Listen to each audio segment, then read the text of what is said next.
जरा आप इसे देखें और इसे कंपेयर करें हमारे फिलहाल चंद्रयान 3 से। चंद्रयान 3 के रॉकेट में ऐसी ही संरचना मैच कराने के लिए इन्होंने तस्वीरें डाली। ये कौन सा भाग है जो आपको तस्वीर में दिखाया जा रहा है, तो आप इसे यहां देख सकते हैं। चंद्रयान 3 लॉन्चिंग से पहले जो आपको हिस्सा दिखाई दे रहा है, ये इस तस्वीर के माध्यम से बता रहे हैं कि ये वही हिस्सा है, और आप इसे तस्वीर में देख सकते हैं, यही हिस्सा यहां आकर के गिरा है। इन्होंने कहा है सेम मटेरियल हमें दिखाई दे रहा है, यही सेम मटेरियल आकर यहां गिरा है, अर्थात चंद्रयान 3 का डेब्रिस या अंतरिक्ष का कचरा ऑस्ट्रेलिया में आकर गिरा है, ये इनका दावा है। अगर आप इसे और गहराई से देखना चाहें तो आप इसे यहां देखकर समझ सकते हैं, ये वो हिस्सा है जिसमें क्रायोजेनिक फ्यूल भरा जाता है। अंतरिक्ष में उड़ते समय संभवतः यही हिस्सा गिर गया होगा। यहां पर बहुत सारे लोगों के द्वारा इस प्रकार की जानकारी देना शुरू किया गया और कई जगह इस बात को उठाया गया कि अंतरिक्ष का कचरा कितना नुकसानदायक हो सकता है। अब बड़ा सवाल यह है, क्या यह वाकई में भारतीय रॉकेट का हिस्सा है? आइए जरा चेक करते हैं। साथियों, ये जो हमारा LBM-3 नामक हमने रॉकेट भेजा था चंद्रयान 3 के साथ, उसमें अलग अलग स्टेजेस होती हैं। मैंने जैसे आपसे कहा कि जब भी रॉकेट, ये ऊपर का यहां तक का हिस्सा रॉकेट का है, इससे ऊपर ये पेलोड है जहां पर सैटेलाइट रखा हुआ है। साथियों, ये हिस्सा पूरा की पूरा जलकर धुआं धुआं होना है, ये कचरा बनना ही है। इस कचरे में सबसे पहले फर्स्ट स्टेज आपको दिखाई दे रहा है, जो कि 2 स्ट्रैप ऑन रॉकेट बूस्टर की तरीके से साइड में लगा हुआ है। अर्थात ये जब हिस्सा उड़ेगा तो ये जो रॉकेट बूस्टर्स हैं, ये इसको उड़ाने में मदद करते हैं। पहले ही स्टेज में ये रॉकेट बूस्टर्स धक्का देकर साइड में हट जाते हैं। फिर इसके बारे में बाद में चक्कर आता है सेकंड वाले का। ये सेकंड स्टेज में हटने वाला विकास इंजन है।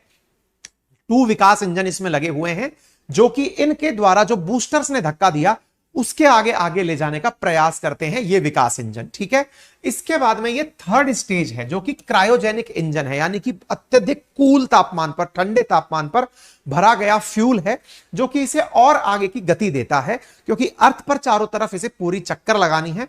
3,84,000 किलोमीटर दूर चंद्रमा के बाहर चक्कर लगाने इसे जाना है, तो इसके लिए इतने सारे स्टेजेस में फ्यूल भरकर भेजना पड़ता है। यानी पहले स्टेज में ये साइड वाली स्थिति, बीच के स्टेज, दूसरे स्टेज में ये वाली स्थिति, और तीसरे स्टेज में यह है, ये जलकर गिरना ही है। और अगर गिरना है तो इसको आप एक वीडियो के माध्यम से देख सकते हैं।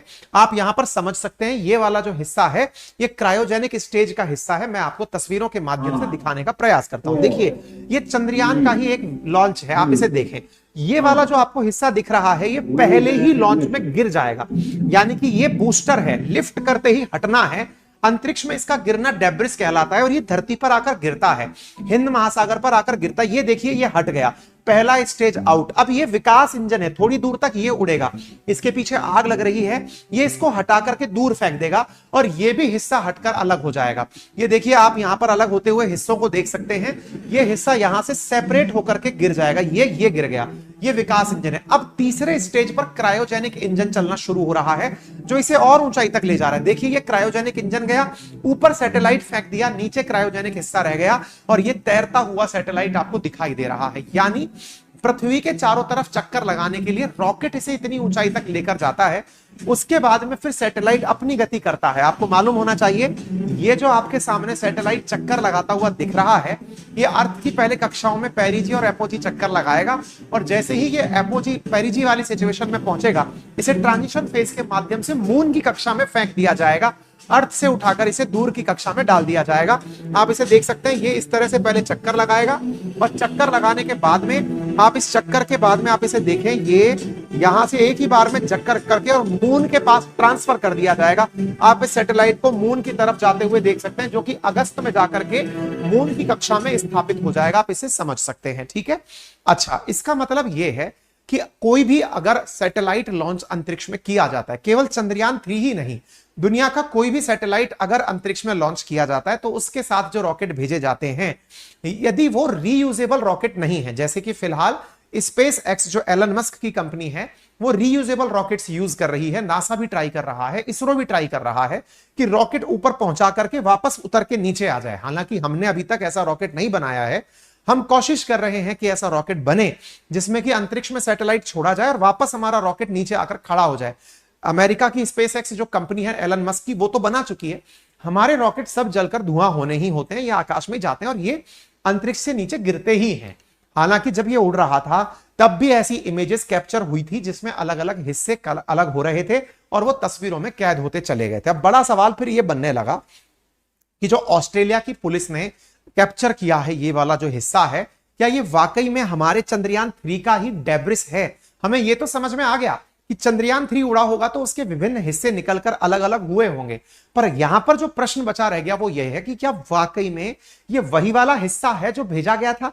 अब इसका जवाब भी हम जान लेते हैं। तो सबसे बड़ी बात यह है कि जो हिस्सा यहां पर बताया गया है असल में वो चंद्रयान 3 का नहीं है। हां, इस बारे में कोई दौराय नहीं है कि वो हमारे किसी रॉकेट का डेब्रिस हो सकता है, क्योंकि हमारे डेब्रिस गिरते ही हिंद महासागर में हैं। हमारे डेब्रिस जो अंतरिक्ष में पहुंचाने जाते हैं वो अंतरिक्ष से निकल करके यही गिरते हैं। अब आपके सवाल का जवाब यह है कि क्या चंद्रयान 3 का डेब्रिस है? जी नहीं, क्योंकि शुक्रवार को जो रॉकेट गिरा है, अभी आज जिस दिन आप ये सेशन सुन रहे हैं, आज ट्यूसडे है, अभी 4-5 दिन कुल मिलाकर हुए हैं इस पूरी लॉन्चिंग को।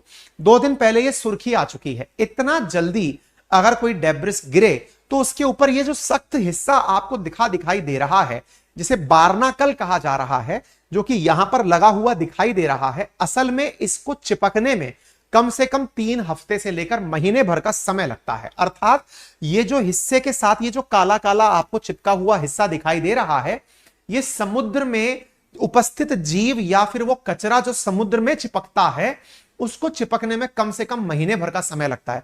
अर्थात चंद्रयान 3 का ये अगर डेब्रिस होता तो ये इस पर नहीं इतना जल्दी चिपकता।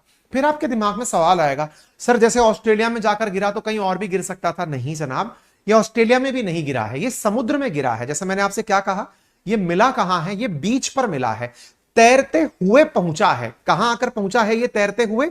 तैरते हुए यह बीच पर आकर पहुंचा है, तभी तो बीच पर दिखाई दिया है। तो ये बीच पर पहुंचा है, समुद्र में गिरा था, समुद्र में इसके ऊपर बार्नाकल नामक चीजें आकर चिपकी हैं, फिर ये समय के साथ तैरते हुए पहुंचा है। तो यहां पर प्रमाणित क्या होता है कि ये चंद्रयान 3 का हिस्सा तो नहीं है, लेकिन हां हमारे किसी PSLV का यानी पोलर सैटेलाइट लॉन्च व्हीकल का हिस्सा ये हो सकता है। इस बात को हम भी अभी तक अपने अंदाजे से मान रहे हैं। हालांकि वैज्ञानिक इस बात की अभी फाइनल कंफर्मेशन नहीं दिए हैं, ना तो ऑस्ट्रेलियन स्पेस एजेंसी ने दिया है, ना इसरो ने दिया है। इस बात को लेकर के सवाल किए ही जा रहे हैं कि ये संभवतया कुछ हिस्से हो सकते हैं। क्लियर है? उम्मीद